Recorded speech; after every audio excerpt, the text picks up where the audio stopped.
बिस्मिल्लाहिर्रहमानिर्रहीम। अस्सलाम वालेकुम नाज़रीन, नई वीडियो में खुश आमदीद। मैं प्रोफेसर आज़म सागर हूँ और आप मेरा यूट्यूब चैनल देख रहे हैं। नाज़रीन, उम्मीद करता हूँ कि सभी खैरियत से होंगे और अपनी फैमिलीज़ के साथ खुश खुरम ज़िंदगियाँ गुजार रहे होंगे। अल्लाह ताला यूँ ही सभी को हंसता मुस्कुराता खिलखिलाता खुश और आबाद रखे। नाज़रीन, रात के 2 बजे का टाइम है जब मैं इस वक्त शूट कर रहा हूँ। असल में हुआ ये कि मेरी बेटी की तबीयत ठीक नहीं थी, मतलब उसे फ़ीवर था और था भी काफ़ी ज़्यादा, टेम्परेचर काफ़ी ज़्यादा था। तो मैं ऑफिस में बैठा हुआ था, तकरीबन कोई आई थिंक 9, साढ़े 9, 10 बजे का टाइम था। मैं इधर ऑफिस में था, बेगम का मैसेज आया कि छोटी की तबीयत ठीक नहीं है। तो खैर मैंने जो है वो ये सारा कुछ छोड़ा और मैं उस वक्त बैठा रिसर्च ही कर रहा था वैसे। तो मैंने सब छोड़ा और मैं चला गया घर। जाके देखा उसकी तबीयत वाकई ज़्यादा ख़राब थी। तो फिर जो है वो उसका फ़र्स्ट एड ज़रूरी था। तो फिर अच्छा, आप भी ये किया करें जब आपको कभी इस तरह को कोई अल्लाह न करे कभी इस तरह की सिचुएशन का सामना करना पड़े। तो मैंने ये किया कि मैंने एक बर्तन में पानी लिया, ताज़ा पानी, बर्तन में पानी लिया और बच्ची को उसमें खड़ा कर दिया पानी में। मतलब छोटी सी है वो, अभी जो है वो आई थिंक 1 साल की हो गई है तकरीबन। तो मैंने जो है उसे खड़ा कर दिया बर्तन में और थोड़ी देर वो कोई 10-15 मिनट वो बर्तन में खड़ी खेलती रही और इसी तरह उसका टेम्परेचर नॉर्मल हो गया। ठीक है, क्योंकि ये होता है कि जब आप पानी में बच्चे को खड़ा करते हैं तो उससे ये होता है कि उसका पानी में ये खसूसियत होती है कि वो टेम्परेचर को जो अब्जॉर्ब कर लेता है। मतलब हीट में ये खसूसियत होती है कि वो ट्रांसफ़र होती है। तो खैर वो उसका टेम्परेचर नॉर्मल हो गया। फिर उसको मेडिसिन वगैरह देकर उसको एंटीबायोटिक वगैरह दिए और फिर ब्रूफन वगैरह देने के बाद फिर मैंने सुला दिया। ठीक है, तो अब ये है कि वो तो सो गई सुकून से, लेकिन फिर मुझे नींद नहीं आई। तो यूँ 11, साढ़े 11, 12 हो गए और मैं यूँ ही करवटें बदलता बदलता मुझे नींद ना आए। तो फिर जो है वो आखिर थक कर मैं दोबारा से ऑफिस आ गया कि चले यार, जो प्रोजेक्ट मैंने छोड़ा था कम से कम उसको तो मैं जाकर कंप्लीट करूँ। तो उस प्रोजेक्ट को कंप्लीट करने के बाद अब फिर जाने से पहले मैंने कहा चले एक शूट भी कर लूँ, वीडियो भी शूट कर लूँ, क्योंकि फिर कल ईद है। इनफैक्ट आज अभी 2-2.5 तो हो गए, तो अभी ईद है, थोड़ी देर बाद तो वैसे ही जो है वो उठ जाना है और फिर जो है वो सारा दिन भाग दौड़ में, ईद नमाज होगी, उसके बाद कुर्बानी वगैरह, और फिर जो इधर उधर भाग दौड़ में सारा दिन गुजर जाना है। पता नहीं मैं कोई वीडियो दोबारा शूट कर पाऊँगा या नहीं कर पाऊँगा। तो इसलिए जो चलें अभी मैं एक वीडियो शूट कर लूँ। तो यूँ मैं रात के 2:30 बजे बैठकर आप लोगों के साथ मैं गुफ्तगू हूँ। आप सब लोगों का बहुत शुक्रिया कि आप लोग जो है वो वीडियोस को देख रहे हैं। आप सबका बहुत शुक्रिया कि आप मुझे टाइम दे रहे हैं। आप सबका बहुत शुक्रिया कि आप मेरी वीडियोस को लाइक कर रहे हैं और लाइक का बटन भी प्रेस कर रहे हैं। आज मुझे जो है वो कुछ मेरी बहनों ने कमेंट्स किया कि भाई हम तो लाइक करते हैं, तो और कुछ ने कहा कि नहीं हम भूल जाते हैं, हम काम कर रहे होते हैं तो जो है वो भूल जाते हैं। तो इसलिए जो है वीडियो को लाजमी लाइक कर दिया कीजिए, आपका बहुत शुक्रिया। तो खैर नाज़रीन, मैंने कुछ चीज़ें देखी हैं, मैंने कुछ कम्युनिटीज़ रीड की हैं। मैंने जो नौशीन सिस्टर की वीडियो भी देखी है, वो काफ़ी दुखी थी और मैं ख़ुद बड़ा दुखी हुआ जब मुझे ये पता चला कि दूसरी साइड के खातून, मेरे ख्याल से फ़ातिमा है उनका नाम, तो इन खातून, इन मोहतरमा के बच्चे चाइल्ड प्रोटेक्शन वाले उठा के ले गए हैं। आई डोंट नो कि ये जर्मनी से हैं या फिर कहाँ से हैं। तो चाइल्ड प्रोटेक्शन वाले उनके बच्चों को, 3 बच्ची हैं मेरे ख्याल से उनकी, उठा के ले गए हैं और वो काफ़ी जो है वो डिप्रेस थी, काफ़ी टेंशन में थी वो खातून, मेरे ख्याल से रो भी रही थी, तड़प रही थी अपने बच्चों के लिए। तो लिटरली मुझे बहुत ज़्यादा दुख हुआ, क्योंकि मैं भी बच्चों वाला हूँ यार। लिटरली मुझे बहुत ज़्यादा दुख हुआ इस बात का, मुझे बड़ी तकलीफ़ हुई। देखें बात पता क्या है, यूट्यूब पर लड़ाइयाँ झगड़े, ये फसादात, ये एक दूसरे को कैरेक्टर असैसिनेशन करना, ये सब जो है वो ये सब चीज़ें प्रोफेशनल है, मतलब लोग प्रोफेशनली अब कर रहे हैं, सारा कुछ अलग है। बट पर्सनली जाके किसी के बच्चों को उठा लेना और किसी के बच्चों को यूँ टारगेट करना, एक माँ से बच्चे छीन लेना, यार ये बहुत जुल्म है। इवन कि हमारे नबी सल्लल्लाहु अलैहि वसल्लम, उनका ये वाज़े हुक्म होता था जब भी कोई इस तरह का मैटर होता है कि बच्चों और औरतों को कुछ नहीं कहना, उनको निशाना नहीं बनाना। पता नहीं यार ये कैसे लोग हैं, क्या मतलब इनके अंदर जो है वो इंसानियत ख़त्म हो गई है कि यूँ बच्चों को टारगेट कर रहे हैं। भाई मतलब किसी के बच्चों को निशाना बनाने से पहले या किसी के बच्चों पर जो जुल्म करने से पहले एक दफ़ा, सिर्फ एक दफ़ा अपने बच्चों का चेहरा देख लिया करें और फिर ये सोचा करें कि यार वो बच्चे जिनके बारे में मैं गलत सोच रहा हूँ या सोच रही हूँ, वो भी इन बच्चों के जैसे हैं। बच्चे तो यार सांझे होते हैं और बच्चे तो मासूम होते हैं। चलिए आपको उसकी माँ से गुस्सा होगा, आपको उसकी माँ से दुख होगा, तकलीफ़ होगी या वटेवर जो भी है, लेकिन उन बच्चों से क्या भाई, उन बच्चों से कैसे दुश्मनी। तो लिटरली मुझे बहुत ज़्यादा दुख हुआ और यही वजह है नाज़रीन कि मैं सेशंस छोड़ कर बैठा हूँ।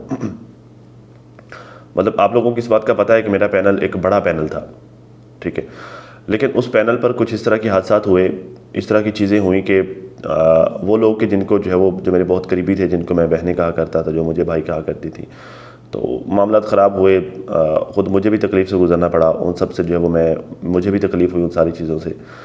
तो फिर यार मैंने सोचा कि यार ये बहुत बुरा है, मतलब पैनल्स पर सेशंस चलाना, पैनल्स चलाना और एक दूसरे को जो है वो यूँ गाली गलौज करना, ये टारगेट करना, यार ये मतलब इसका कोई एंड नहीं है। आप जो है वो दूसरों को गालियाँ दोगे, दूसरे आपको गालियाँ देंगे, तो उससे बेहतर है कि ख़ुद को इस फिल्थ से अलग करो।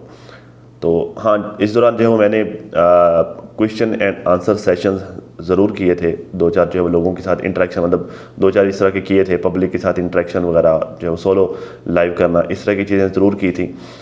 लेकिन जो है वो उसमें इतना ज़्यादा मज़ा नहीं आया, मतलब जो मज़ा ऐसे कि मैं रेगुलरली कर नहीं पाया, ठीक है। तो बाकी जो इस वजह से फिर मैंने छोड़ ही दिए। अब सिर्फ जो है वो सिर्फ न्यूज़ और रिव्यूज़ की हद तक, नॉर्मली रिव्यू करो, नॉर्मली न्यूज़ दो, छोटा मोटा जो है वो चीज़ों को देखो, अपना एनालिसिस करो और जो है वो साफ़ सुथरा काम करो। तो बहरहाल यार कोशिश किया करो कि पर्सनल नहीं जाया करो, जो भी है, जो भी लोग ये कर रहे हैं। मैं देख रहा हूँ पिछले लंबे अरसे से इस तरह की चीज़ें चल रही हैं, एक दूसरे के अगेंस्ट गंद बकना, गाली गलौज करना, और फिर जो इतना ज़रा पर्सनल चले जाते हैं कि फिर जो वो दुश्मनी बना के बैठ जाते हैं, हालांकि है तो कुछ भी नहीं। तो यार इतना पर्सनल नहीं जाया करो। यूट्यूब पर आप एक दूसरे को जो बुरा भला कह तो लेते हो, फिर क्यों खामखा अगले बंदे को जो है वो उसके बच्चों तक को टारगेट करना और उसको पर्सनली नुकसान देना। तो यार ये बहुत गलत है, ये बहुत गलत है। खुदारा कोई खुदा का खौफ करे, कुछ होश के नाखुन नहीं, अल्लाह को जान देनी है। ये यूट्यूब सब कुछ नहीं है। ये यहाँ का गुस्सा, ये यहाँ का जो है वो यूँ एक दूसरे को रगे देना, ये सब कुछ नहीं है। ये ख़त्म हो जाना है भाई, ख़त्म हो जाना है। अल्लाह को जान देनी, अल्लाह के पास जाना है। खैर, तो ये सारी चीज़ें नाज़रीन चल रही हैं इस वक्त सोशल मीडिया पे। अल्लाह ताला जो है वो सबके लिए आसानियाँ पैदा फरमाए, अल्लाह ताला सबकी बेटियों के, सबके बच्चों के नेक नसीब करे। तो खैर नाज़रीन, मैंने नजमा भरजाई की वीडियो भी देखी है, अभी थोड़ी देर पहले मैंने उनकी वीडियो देखी है, जिसमें जो है वो उन्होंने काफ़ी सारी बातें की हैं, काफ़ी सारी। टाइटल ये लगाया हुआ था जी, नजमा उसका फौजिया का बड़े घर से रिश्ता आ गया, तो हमने मतलब रिश्ता ख़त्म कर दिया है और बड़े घर से रिश्ता आ गया है, ये वो। तो इस तरह का जो है उन्होंने टाइटल लगाया हुआ था। तो मैंने देखा, मैंने कहा शायद पता नहीं, बातें तो इतनी सारी चल रही हैं, मामला तो इतने ज़्यादा हो रहे हैं, शायद ये रिश्ता भी ख़त्म हो गया हो। तो बहरहाल जो है उन्होंने कहा कि मैं आज वीडियो के एंड में आप सबको सलाम कर रही हूँ। तो नहीं, एंड में नहीं है बीबी, ये एंड में नहीं था, ये स्टार्ट में ही था। मतलब 10 मिनट, वीडियो के 10 मिनट गुजरने के बाद आपने सलाम किया, उसके बाद के 18 मिनट की वीडियो उसके बाद है, तो ये एंड में कैसे हो गया? तो ये तो स्टार्ट में ही था। तो खैर आपको लगा कि आप एंड में कर रही हैं शायद। तो कहती है उसकी वजह यह है कि अचानक कल शाम को मेरे कज़न वाले आए कि मेहंदी है, कोई सामान वगैरह लेना है, और हमारा ये रिवाज है कि लड़के वाले पहले अपनी बहनों को और कज़नों वगैरह को अपने घर ले जाते हैं। बस अचानक से हमारी तैयारी बन गई और हम गए, तो वहाँ पर सब रिश्तेदार बिरादरी वाले थे, जैसे मामू, कज़न, खाला, बहनें, ज़्यादा जो ज़्यादा नज़दीक वाले सब रिश्तेदार वहाँ पर थे। खैर इनके यहाँ आजकल शादियों का वाबा काफ़ी जो चल रहा ट्रेंड। मैंने कल चाचा अनवर की वीडियो भी देख रहा था, वो भी बता रहे थे कि भाई बेशुमार शादियाँ आई हुई हैं। तो अच्छा, यहाँ पर जो है वो मेरा एक सवाल है नजमा भरजाई आपसे, आप वहाँ पर गई तो ज़ाहिर जो आपके कज़न हैं, तो मतलब आपके कज़न से मुराद यह है कि फिर चाचा अनवर के भी वो भतीजे ही होंगे, भतीजे या भतीजियाँ। मतलब अगर आपके रिश्तेदार हैं तो वो चाचा अनवर के भी रिश्तेदार होंगे, मतलब सब एक ही तो है, मतलब क्लोज़ बरादरी यही तो है। तो फिर सवाल ये कि क्या वहाँ पे चाचा अनवर भी आया हुआ था? क्या आपकी उनसे मुलाकात हुई? और अगर वहाँ पे आपकी उनसे मुलाकात हुई तो फिर वो कैसी मुलाकात हुई? ठीक है, तो मतलब ये मेरा कोई मकसद ऐसा नहीं है कि मैं कोई क्रिटिसाइज़ कर रहा हूँ या मैं कोई टीज़ करने की कोशिश कर रहा हूँ। बस मैं आपने ये बात की ना, तो फिर मेरे माइंड में ये बात आई कि यार मैं ये डिस्कस करना चाहिए। देखें, कोशिश करें कि अब उनके साथ भी मामलात को ठीक कर लें। चाचू हैं आपके, उनको अल्लाह ने औलाद नहीं दी, आप ही उनके बच्चे हो। हाँ ठीक है, जो है वो बे औलादी जो है वो एक बहुत बड़ा, वो कहते हैं ना कि बहुत बड़ा वो दिल दुखा देने वाली चीज़ होती है बे औलादी। तो ये इंसान को थोड़ा तल्ख कर देती है, थोड़ा कड़वा कर देती है बंदे को ना। तो आप जो है उनके दुख को समझें, कोई नहीं, आप छोटे हैं वो बड़े हैं, कोशिश करें उनके साथ अपने मामला ठीक कर लें, ताकि जो है वो मज़ीद आने वाले दिनों में अगर कोई फिल्थ होना है, अगर कोई जब वो गंदगी होनी है, तो वो उससे आप भी बच पाएँ, वो भी बच सकें।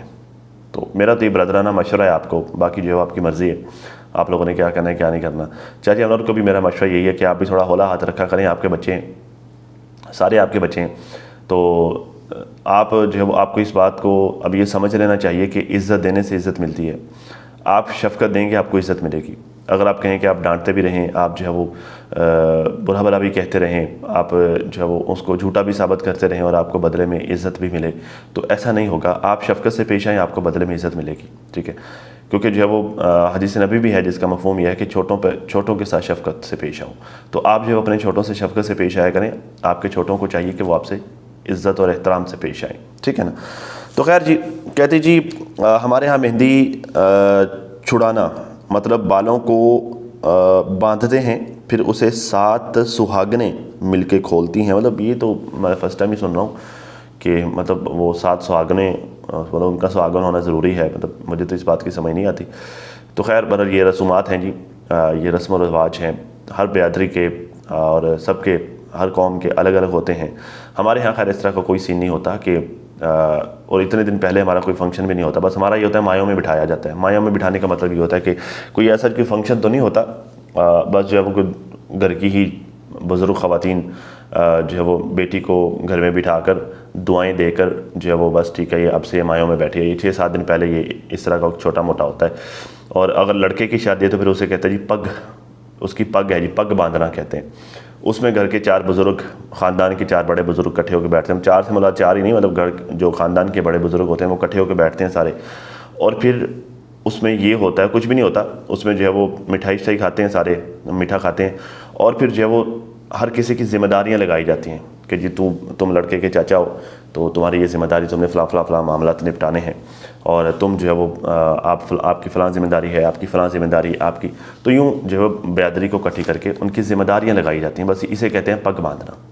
तो लड़के की पग होती है और लड़की को मायों में बिठाया जाता है। तो इसमें कोई ऐसी रसूमात नहीं होती। बाकी यहाँ जब मेहंदी का फंक्शन होता है तो उसमें ये होता है कि जो मेहंदी लगाई जाती है, मतलब जो है वो यूँ हाथ के ऊपर कोई करेंसी को नोट रख के या फिर टिश्यू वगैरह भी रख लेते हैं लोग। तो वो सारी ख़वातीन जो वो फिर रस्म करती हैं, वो मेहंदी लगाती हैं, सर पे तेल लगाती हैं, और फिर जो है वो जो उनकी उन्होंने जो है लेन देन करना होता है, तो सलामियाँ वगैरह, सलामी कहते हैं, पता नहीं क्या कहते हैं, तो वो देना लेना होता है, जी मेहंदी होगी। तो मतलब ये तो इस तरह के तो कोई सीन नहीं है कि 7 सुहागनें, मतलब सुहागनों वाला तो कोई सीन नहीं, कोई सुहागन हो या ना हो, मतलब हर घर से जो कोई बड़ी या फिर हर घर का कोई एक आध खातून तो वो जाके रस्म करके आ जाते हैं बस। मतलब जब हर कौम के अलग अलग तरीक़ाकार है, ये इनके रसूमात हैं, ये इनके रिवाज हैं। तो ये चीकू लगाए जाते हैं जी। और हमारे यहाँ बोलते हैं कि सवने में बिठा दिया। चले खैर जो भी है। फिर कहते हैं कल फौजिया के हवाले से वीडियो डाल के मैं बहुत परेशान थी। ना कभी हमने अपने वालिदैन को इनकार किया था और ना आगे हमारे बच्चे हमें इनकार कर रहे हैं। अल्लाह ऐसी इज़्ज़तदार औलाद सबको दे।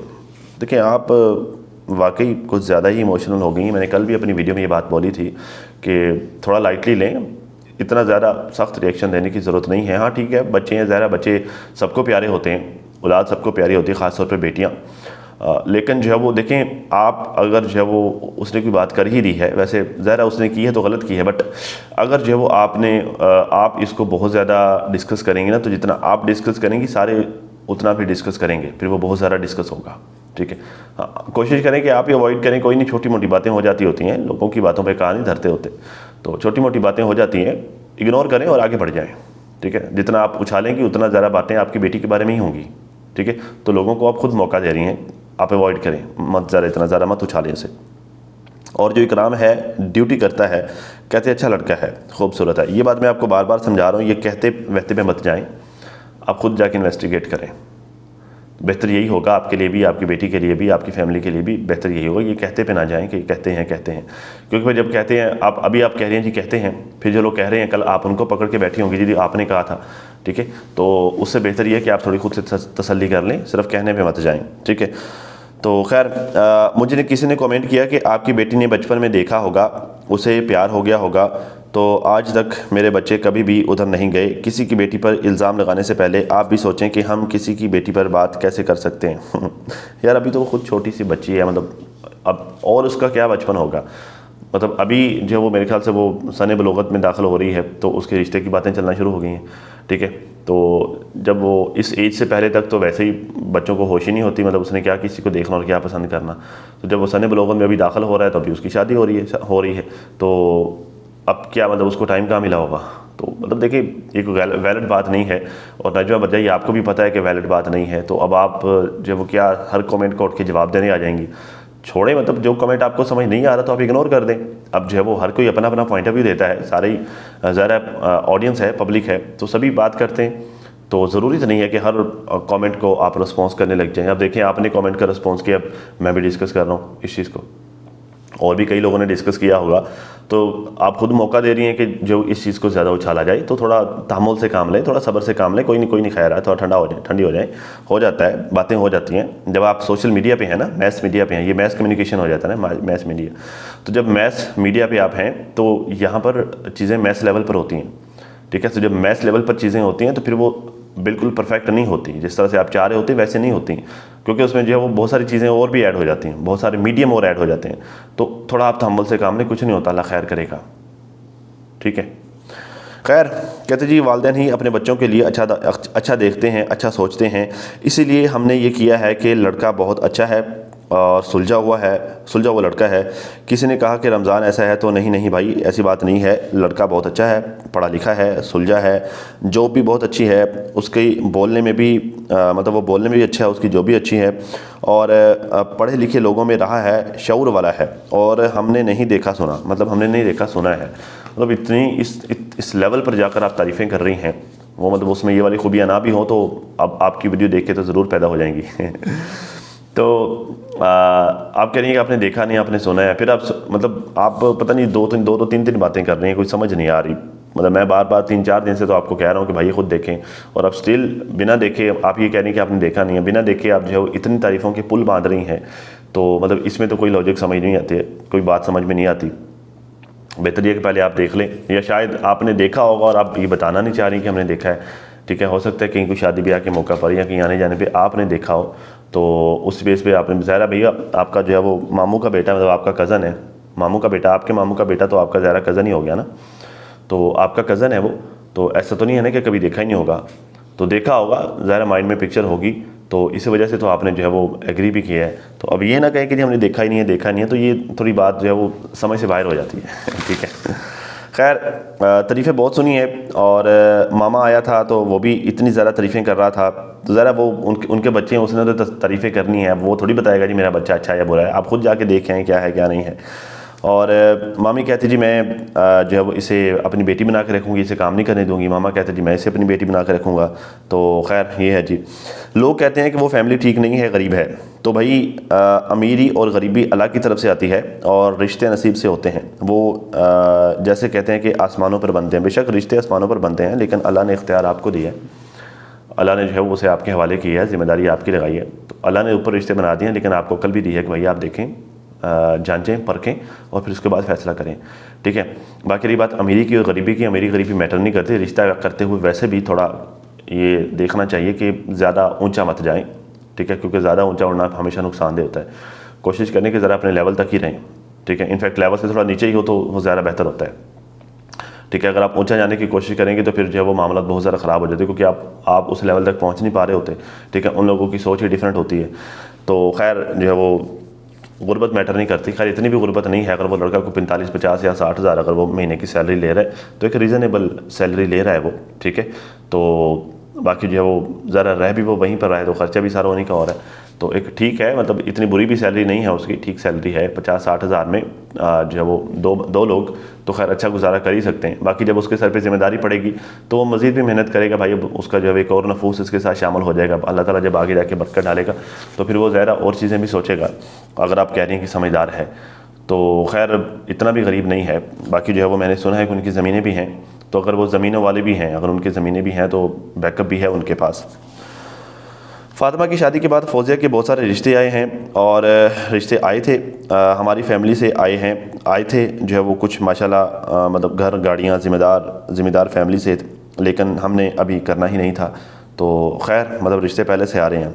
खैर अब बात हमारी हुई है तो पक्की है, मतलब अब बात हमारी हुई है तो पक्की है, और बस अल्लाह खैर करेगा। और काफ़ी मुझे गुस्सा था, और जब मुझे गुस्सा आता है तो ना मुझे कोई अच्छा लगता है और ना कोई बात। फिर मेरे मुंह में जो भी आता है मुझे समझ नहीं आती, मुझे समझ नहीं आता कि मैं क्या करूं।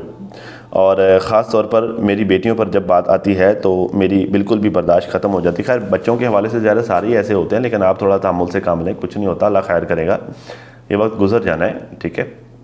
और ख़ास तौर पर जो है वो इस वक्त तो डोर आपके हाथ में है, जितने इस डोर को हिलाएंगे ना तो उतना ज़रा मामला ख़राब होंगे, बेहतरी की तरफ नहीं जाएंगे। तो थोड़ा ठंडी होकर चलें, कुछ नहीं होता बीबी।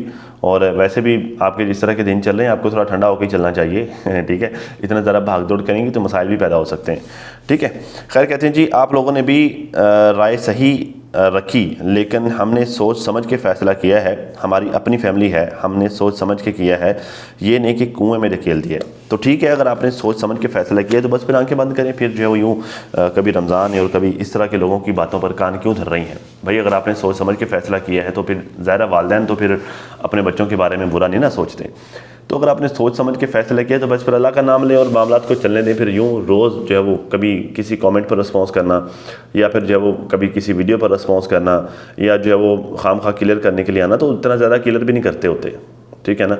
अब चीज़ों को एज इट इज़ होने दीजिए, ठीक है। बाकी सब अल्लाह ताला पर छोड़ दीजिए। अगर आपने एक फ़ैसला ले लिया है, अगर आपने जो है वो सोच समझ लिया है, अगर आपने जांच परख कर ली है, तो फिर जो है वो एक तो स्टेटमेंट ठीक से देना शुरू कर दें। ये मत कहें कि हमने देखा नहीं है। अगर आप कह रही हैं कि आपने जो है वो सोच समझ के आप लोगों ने किया है, तो फिर ये मत कहें कि हमने देखा नहीं है और हमें पता नहीं है, बस ये बोला जा रहा है, बताया जा रहा है। एक तो आप ये मत कहें, ठीक है। और दूसरा जो है वो डेली वीडियोज़ बना के अब इन मामलों को उछालना बंद करें, ठीक है।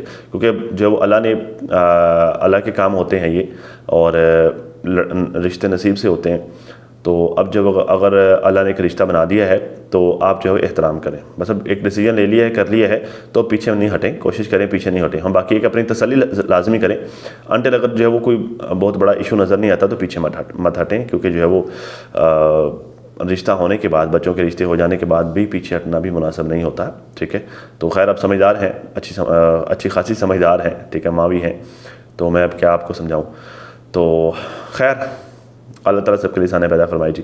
बाकी नाज़रीन, आज जो ईद उल अज़हा है, मेरी तरफ से मेरी तमाम बहनों को और मेरे तमाम भाइयों को जो आज ईद उल अज़हा सेलिब्रेट कर रहे हैं, दिल की अथाह गहराइयों से बहुत बहुत मुबारक हो। अल्लाह ताला आप सबको जो है ये खुशियाँ बार बार देखना नसीब फरमाए, ख़ुद मुझे भी, मतलब मुझ समेत हम सबको अल्लाह ये खुशियाँ बार बार देखना नसीब फरमाए। अल्लाह ताला हम सब की कुर्बानियाँ कबूल फरमाए। अल्लाह ताला हम सबको नेक राह पर चलने की तौफीक अता फरमाए। अल्लाह ताला हम सबको बुरे कामों से महफूज रहने की तौफीक अता फरमाए।